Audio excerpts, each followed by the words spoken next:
So many people are making mistakes in their ad account that is costing them hundreds of thousands of dollars. I'm just amazed how often I see these mistakes in Meta Ads accounts that I audit coming across my desk. I'm going to show you 7 of them, telltale signs that you could be making more money in your business right now. All right, number 1. If you are still running interest and lookalike targeting, like it is not 2016 anymore, stop doing it.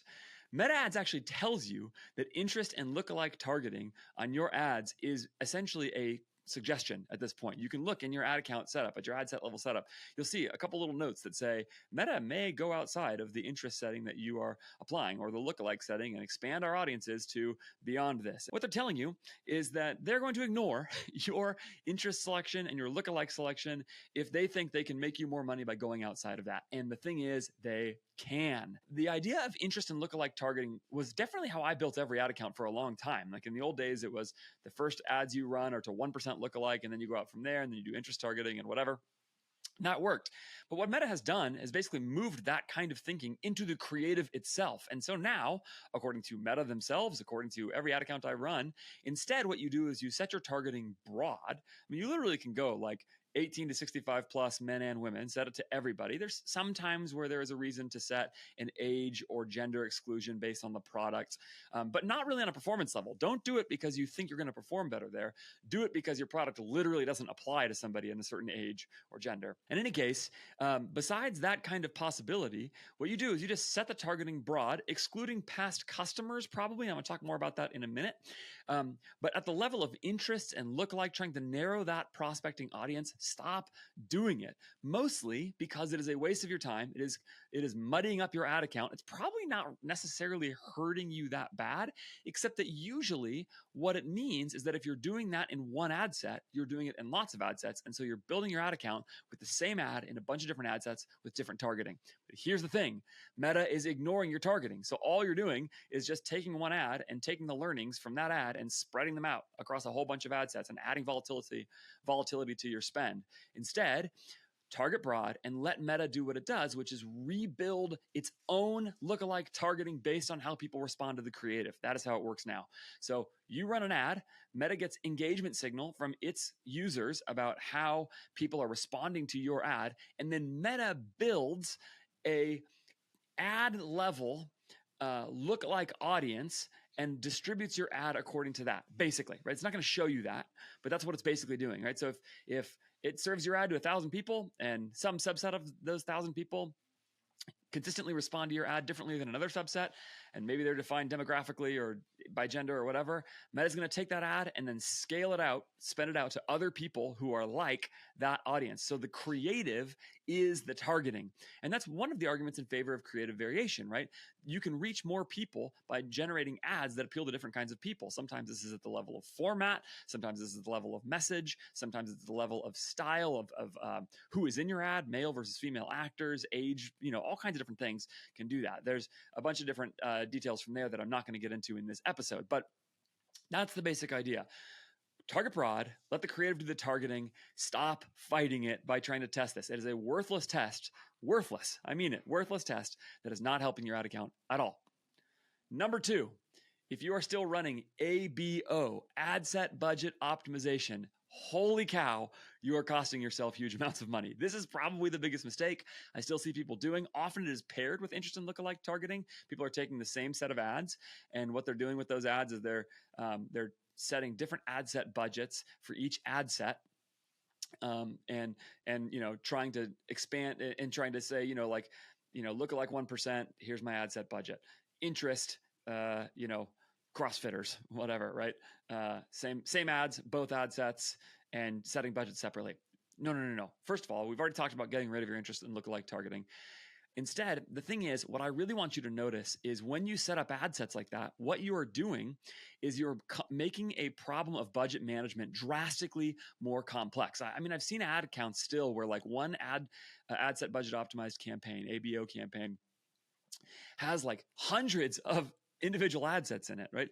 And even if you get to, 25 ad sets that you are managing yourself, where you are trying to select how much money to put in the level of each ad set, like all you're doing is making a simpler problem, or the problem of budget management, budget allocation, much more complex by splitting it out into a bunch of different places. Stop doing that. And here's the telltale evidence that you're losing money doing this, okay? It's that if you go look at, if you're running an ad account this way and you have a bunch of different ad sets with a bunch of different budgets, look at the difference in the performance of those ads across even large samples and see how widely the performance is varying. That should not be the case. Assuming that your products have basically the same margin profile, and this is a big assumption, some products certainly have different margin and LTV profiles. But if they do, you should expect that your performance is within a relatively narrow band as the sample size builds, okay? If you're in a small sample size, if you don't have that many purchases per ad set, per campaign, whatever, then there's gonna be a wider variability in outcomes, because that's the way statistical noise works. Otherwise, outside of that scenario, right, if you actually build these up, what you'll see all the time is a bunch of ad sets with widely ranging outcomes. And that's because human media buyers cannot efficiently allocate spend across all of those. It is too much of a problem. Look, if I have literally one budget, like let's say my ad account is one campaign, and I have to make decisions about how to scale or not with that budget myself every day, like I think I'm going to make a ton of mistakes, because I'm going to bring my human bias to this problem. I'm going to overinterpret some signals and underinterpret some other signals. I'm going to overreact to, someday when I get 5 extra purchases and so my ROAS looks awesome, I'll be like, scale it, go. Like, it's an impossible problem for me. Maybe I didn't sleep well last night, right? The example is maybe your media buyer's girlfriend broke up with him, right? Or who knows? It just could be all kinds of things that lead to human bias and bad decision making. And of course, when you take that and then multiply it out by tons and tons of ad sets, all you're doing is making an impossible problem for humans, probabilistic forecasting of the future, which is what budget decisions are. You're taking that and you're making it a much, much more complex problem. Okay. And so that's the challenge. Okay. The challenge is not to do that, because you don't want the human to do that. If you go look at those ad sets at the different ad set budgets in a campaign where you've got a bunch of them, if you've fallen prey to this trap, right? Again, this is how we used to run ads, but those days are behind us. Look at the percentage range based on a 28-day click outcome, 28-day click revenue outcome, okay? Look at the percentage range, or really any attribution you want, of different performances there. And you'll see like bands of like 100, even 200% variation in the performance of your ads. That is what you do not want. What you want is to build a system where Meta, and I'm gonna tell you how to do this in a minute, what you should do instead, where Meta makes decisions for you about how to allocate your ads. And what you'll see is a narrowing of results, okay? Let the machine do it for you. This is the value of campaign budget optimization, of ASC. Both of these tools can work for this really, really well. We're assuming you're running ads for the same product, the same LTV profile. Put all those ads across a bunch of ad sets with CBO, or in one ASC campaign with 150 ads, whatever. Give it a bunch of variation and say to Meta, you go figure out how best to distribute those ads, okay? You go figure out how best to distribute those ads and let it do it for you. Set the budget and go, okay? You may or may not know that my agency is really boutique. I keep about 4 clients at a given time that are true full clients of mine. And so I'm really selective about what tools I use across those clients to make sure that they can be successful. I don't want to get too crazy with all the different things. And FERMAT has become a crucial part of my process. I saw FERMAT increase the spend of one of my clients by about 50% right away when using it. And I've recently now added FERMAT to a second client we're onboarding now, and probably will be a third too, because FERMAT is the best landing page software of which I'm aware. It is just becoming a crucial part of my toolkit, and there's really a couple reasons for that. One of them is the pages perform incredibly well, fastest loading landing pages by far I've ever seen. But most importantly, what it really allows you to do is to build landing pages, including offers and even cart upsells and really specific funnels, like full funnels, way faster and way easier than any other tool out there. And it allows me to do that without touching the main site. And that is crucial, because if you know anything about working with brands, you know that a lot of times, you can't go just mess with the PDP whenever you want to because you want to change an offer. You can't go just mess with the cart whenever you want to because you want to change the upsells.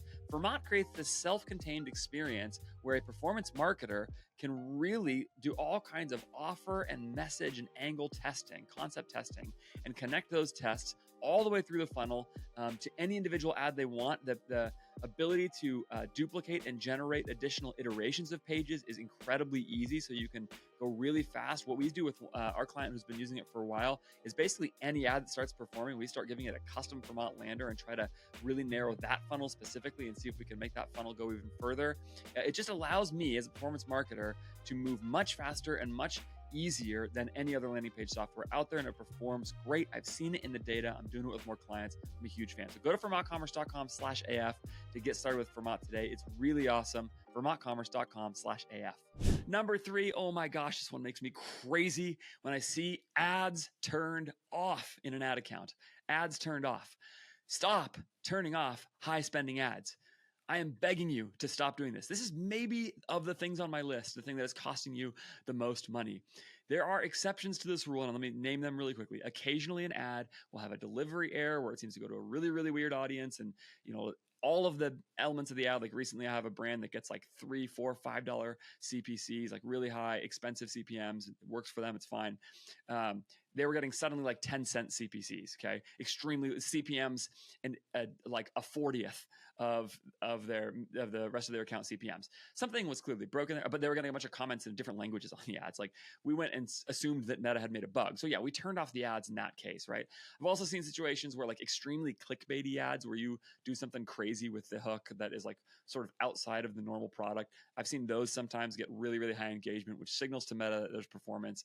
And in fact, you don't convert off of that. Meta will realize that eventually, but you may get out in front of that, turn off the ad if you can really measure that it's that kind of approach to an ad. Besides those scenarios, and they're extreme ones, like I would say 99% of the ads I turn off are not for those reasons. I turn them off because they're not spending at all, and I have to open up more space on my Facebook pages to run more ads. Okay, that's the only reason I turn off ads. Otherwise, don't turn them off. Particularly the mistake you want to avoid is you see a high spending ad where the performance is anywhere within the range of right for you, and you turn it off because it's underperforming other ads, quote unquote, so far as you can tell. The thing about an ad, turning on or off an ad is turning off an ad is actually a prediction of the future. Okay, that's what you're doing. You are when you turn off an ad, you are predicting that this ad will perform under your target. Okay. And the reason that that's a problem is that Meta is also trying to do that. You and Meta have different opinions of the future in that case. You are predicting the ad is not going to work. Meta is predicting the ad is going to work. Okay. So what is the basis of your prediction versus Meta's? I'll tell you what Meta's is. Meta's is a sophisticated Bayesian probabilistic machine learning forecast of what is most likely to happen next based off of all kinds of data points, including some you probably don't have access to. Your decision is probably based on recent behavior of purchases relative to the outcome. Honestly, is probably what it is. You may look at hook rate or click rate or click-through rate or CPC or whatever also and have some other decisions about that. But like that is like crazy, okay? You are looking at so much less data at so much of a smaller time window, comparing it to a much smaller data set of probabilistic performance indicators, okay, which is what probabilistic forecasting does. It looks at the data on one thing and then forecast the future based off of its comparison to the past. Okay. You're comparing it to a worse and smaller data set. In every way, you are massively outgunned in that decision. And so when Meta is spending on an ad that you think is not performing, what's very likely to happen is that you are basically flipping a coin, or Meta is flipping a coin, and it's getting heads 5 times in a row. And for you might say, "Oh my gosh, this coin is tilted towards heads," right? And turn off the ad, okay, if you need tails, right? But what Meta is doing is going, no, it's a coin. If I just keep flipping it, it's going to come up 50% tails in the future, no matter what happened the last 5 times, because it knows that there's been billions of coin flips before that, and it knows that on average, it's going to get 50-50. It just was a weird run of ads. That's essentially what is happening there. Don't turn off your ads. Here's the way to evaluate your ads. Spend is performance. Spend equals performance. If Meta is spending on the ad, assuming that your unit economics are in place in a way that makes sense, assuming you have some sense of financially what needs to happen in your business, if Meta is spending on the ad is working. Okay. That's number 3. Okay. So that is crucial. People they lose so much money by turning off ads. It's just it's amazing how often I see it. Especially if you're turning off a high spending ad, very likely what's happening is that you're costing yourself like a ton of money. That is actually probably like the biggest weapon you have in your ad account is a high spending ad, as long as your account set up as anywhere reasonable at all. And if you turn that off, I mean, you're just really making the game a lot harder and costing yourself a ton of money on the upside. Number 4, exclusions. This is another thing I see. So the first thing you want to do is go into your advertising settings in Meta, define your audiences. I would do that with 3 different sources. Okay. Use it with your pixel audiences and your custom audiences. Use your email list so that you're sending data, integrating, Klaviyo with Meta, using that information. Have an engaged list, have a list of past customers. And then that third list is using Shopify's audiences. If you go into your Shopify account and you see, just search for audiences among your apps, and you'll see they have like a retargeting boost audience now. They have a like customers plus, where they have like enhanced information to give a bunch of IDs back to Meta so they can get the best customer matching possible. Use all of those sources, your pixel, your email list, and Shopify's audiences, to define your audiences according to according to engaged past customers and then true prospecting. All right. So do that first and then exclude accordingly. Go take those audiences at those levels, and in your ad accounts, go exclude past customers from your prospecting audiences. Go exclude well, that's probably the only one I would exclude, actually. Exclude your past customers from your prospecting audiences. You don't need to go separate out prospecting and remarketing these days. I'm playing with some things here. The problem with that for a little while, for the last couple of years, post iOS 14.5, has been that those categories are really leaky. It's really hard for Meta to actually identify enough of those customers for it to make a difference. So that used to be the way we would buy ads. I don't think that's probably viable now. I have a couple little ideas around that might change that. But right now I wouldn't do that. And if there's a win here, I think it's probably on the margins. But excluding past customers is really important. And the reason for that is actually sort of simple, which is that I do think you should be running ads to past customers for most brands. It's just that they should be running at a really different ROAS target than new customers. Like, let's say you need a 2-to-1 for new customers. That means you probably need at least a 6-to-1 for returning customers for it to be incremental. If you run it at a 2-to-1, you're probably just cannibalizing your email list, your SMS, etc. But if you don't run it at all, you're probably leaving past customers on the table. Like, some customers are not going to open your emails. They're not going to be on your SMS list. They're going to forget about your brand. But you dropped a new product and you want to get in front of them. Yeah, go run an ad to them. Just run it at a higher margin than others. There's more sophisticated ways of measuring this sort of thing and what that target should actually be. Incrementality testing could actually be an option here, but don't even worry about it too much. Like, if you're at a lower spend, you're not doing incrementality testing. Again, 3x your prospecting number is probably a reasonable place to start. You should be fine. Measure it on click basis. I'm going to talk more about that in a second.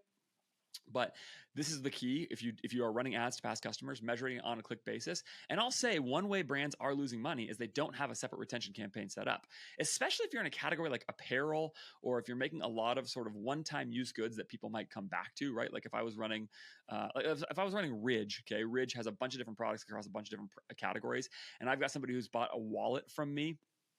I would definitely run my bags and my rings and things like that as ads to those customers, and run them actually as ads and try to sort of reacquire them. And particularly if I had new product drops in some of those categories, I'd be putting those into that account. There's definitely a reason to do that. I've talked to the guys at Simple Modern about this, and they talk, of course you got to run ads to past customers. Like, they're not going to stay up with everything that you're doing all the time. Again, just run them at a different target.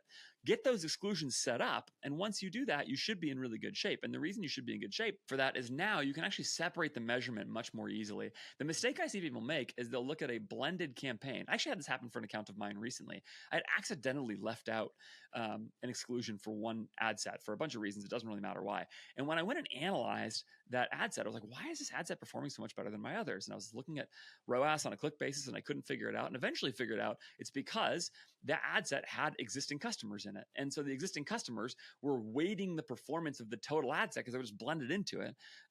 They're weighting the performance of that in a way that was making it so that it sort of made the whole ad set look like it was performing better than it was. And it wasn't a disaster or anything like this. I was running on manual bids, so nothing could get really out of hand, but it was still sort of unhelpful on the whole. Separating it out really mattered. This matters all the more if your brand has different like AOVs for new customers and returning customers. This happens definitely for brands. So because especially if you're running like a lowest cost ad, right, which is what most people are running. I'll talk more about manual bids in a second. But if you're running lowest cost, like highest volume ads as your campaign optimization in Meta, then that means Meta's going to go try and find the lowest CAC possible on your customers? Well, it's going to be really, if let's say your new customers are worth $100 and your past customers are worth $50 on average, that's the AOV, it's going to disproportionately get past customers in a campaign that's targeting lowest CAC, for the simple reason that not only are they more likely to buy because they already have deeper experience with your brand, but the AOV is lower. And so it just costs less to convert somebody at a lower AOV than it does at a higher AOV. And so separating that out can be a really big deal for brands where they have that particular dynamic. That actually can be a major money, a major cost center or value center by getting that right. Okay. So go do that. If this kind of financially driven, machine learning driven thinking that I am laying out in this episode is something that you're interested in learning more about, there is no better place to do that than through Admission from Common Thread Collective. Admission is the very best learning center. Like, think about it as like e-commerce university, basically, for any brand that I can think of. If you're in the 7 figures, if you're trying to run your ad account with manual bids, machine learning basis, think about financial targets, unit economics, etc., and you're trying to build your account that way, Admission is unparalleled. So there's a couple things, a couple reasons why. First of all, they have guided courses to take you through all of the things that I'm talking about here, like what's the right step-by-step account setup for your ad account. Secondly, there's a lot more courses beyond that around things like cohort forecasting, Google Ads, all kinds of different elements of thinking about how to run a profitable e-commerce business. If you're an operator and you're building your business, I just can't think of anything that will save you more money on wasted dollars put into software and agencies and things like that are just going to not be useful for you, as well as make you more money by directing you towards the best possible outcomes. There's also private webinars, including with Taylor Holiday once a month, where you can do Q&As with, in my view, the best mind in e-commerce. So there's just so much in Admission that if you like this content in this video, you want to go deeper, you want to apply it seriously to your brand, you should go to Admission right now and join.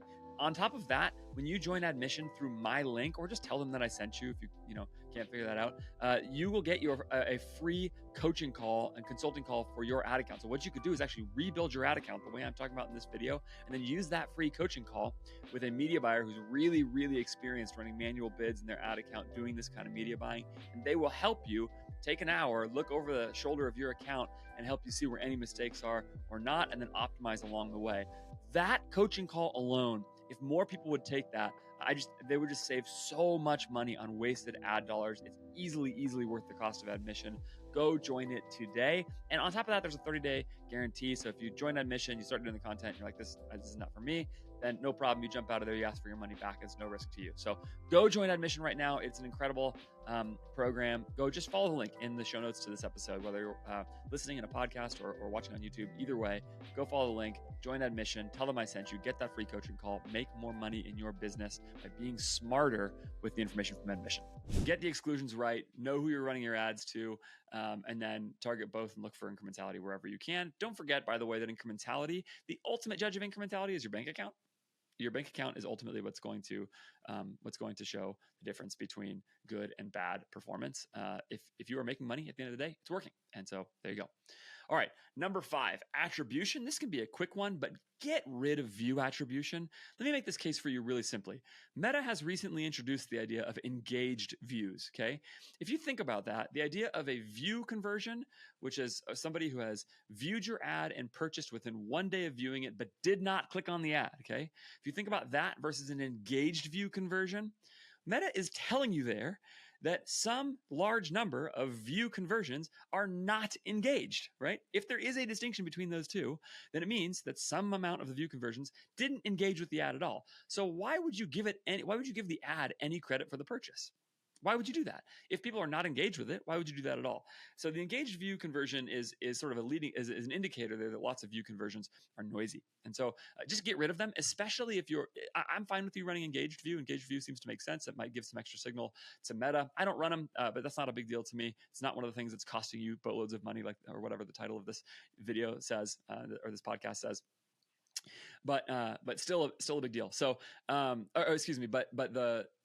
but the view conversion thing can be a really big deal as view conversions, not engaged view conversions. The reason that that's a big deal is because you're going to get over-reported ROAS in your windows or in your Meta Ads dashboard with view conversions in there.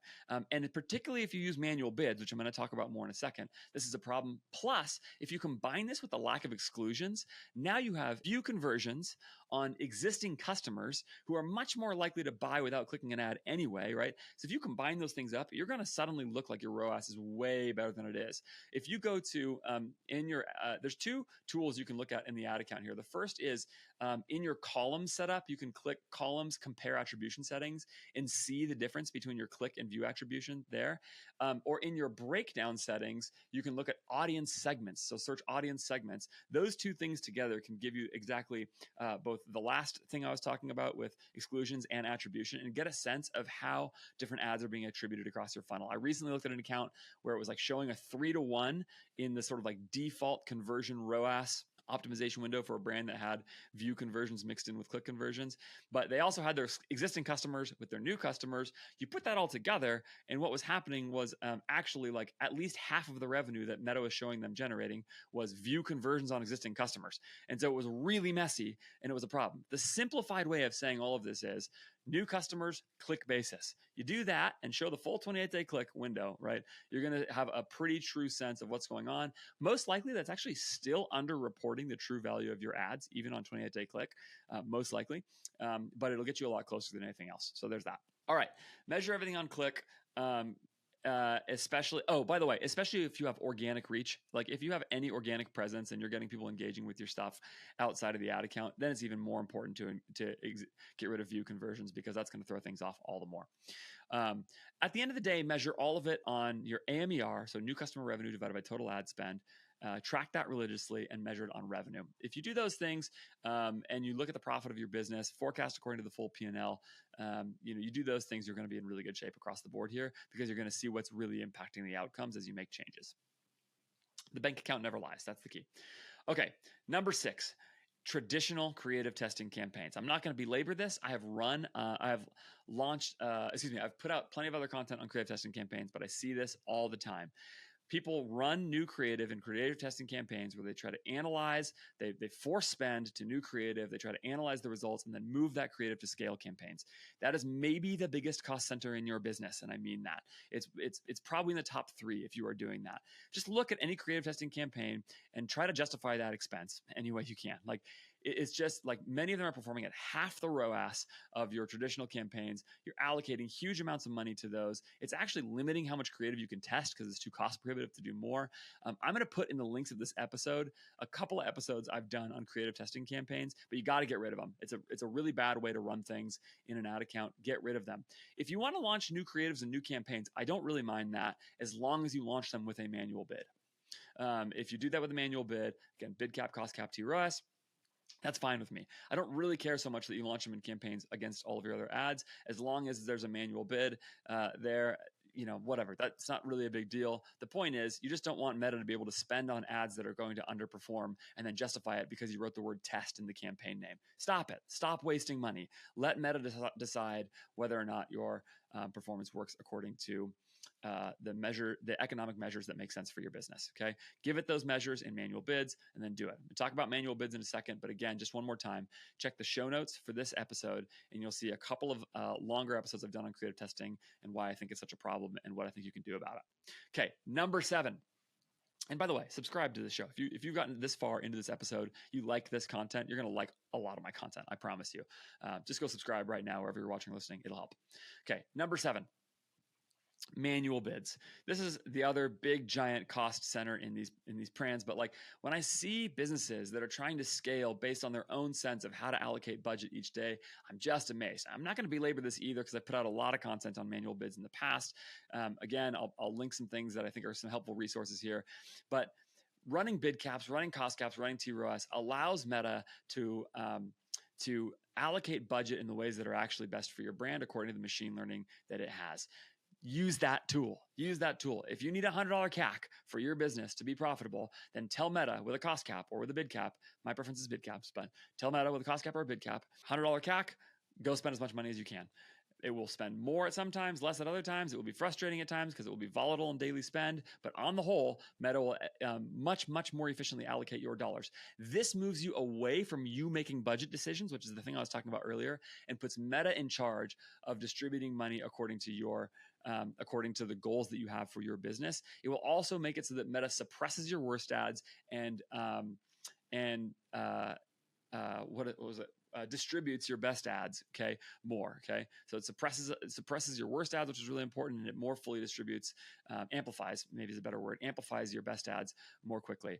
That is what you want. You want Meta's machine learning. You want all the power of that machine to be in charge of making those budget decisions. The decision you want to make that Meta doesn't have as much clarity to is the actual economics of your business. Where do you need to, how much volume do you need to move the inventory you have, which is definitely a question, and then at what cost, at what CAC are you willing to move that volume? Those two questions are yours to answer. Meta's question to answer is, how do I most efficiently distribute my dollars within that framework? If you can do that, then you can leverage the whole tool for you.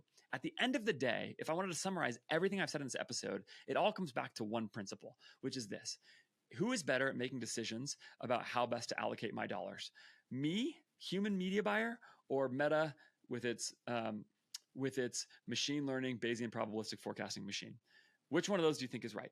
In my opinion, and I think this is really hard to argue against, Meta is drastically better at making these decisions than any human is. And so that's the way I'm trying to build my entire ad account. All of these are the clear and leading indicators. If you're doing the things that I've talked about in this episode, then these are the indicators that you're not thinking about it in the same way that I am, that somebody is not thinking about how do I leverage the machine as much as possible and let it rip for me, okay? You may need help with this. If you want recommendations for agencies who could help you with this, or tools, places to learn about how to think this way about meta ads more holistically within these sort of financially driven, machine learning driven approach to the whole thing, reach out to me, podcast@ajfgrowth.com. I'd love to help you with that. But this is the way to think about things. This is what will unleash for you the best use of an incredible tool for driving efficient, profitable customer acquisition in your business. All right, thanks so much for watching or listening. Like I said, subscribe wherever you are doing that. I think if you like this episode, you really will like a lot of the rest of the content that I am putting out. So subscribe wherever you are doing that. And please do email me, like I said, podcast@ajfgrowth.com with questions, thoughts, follow-ups, anything like that. I'd love to hear from you. You can find everything I'm doing at ajfgrowth.com, including if you want to work with me specifically. I don't really have any space right now for that, but I might have a recommendation for you. But check it out there, ajfgrowth.com.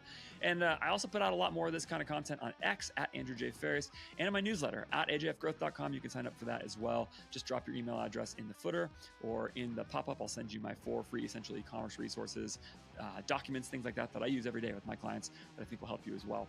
Don't forget to follow up with Admission, which really is the best learning community I know of to get more of this kind of thinking, this exact kind of thinking, so that you can get better there. And also coaching for your ad account, consulting there with people who are really experienced thinking this way about ad accounts, as well as FERMAT, who is really awesome. I'm using them for a bunch of my clients, or for a couple of my clients now.